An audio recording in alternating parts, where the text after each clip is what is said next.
Žaidimus spėju labai patenkinti nesat. Tikrai ne. Kodėl? Kas nutiko?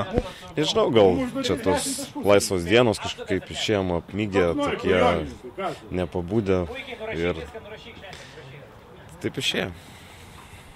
Kiek galėjo prisidėti tai, kad varžovų komanda neturi nei vieno taško, trumpai tariant, neįvertinimas?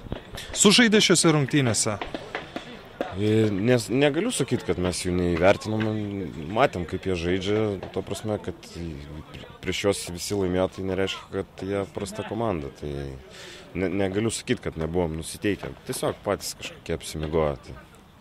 Tai kas padėjo vis dėlto išplėšti pergalę?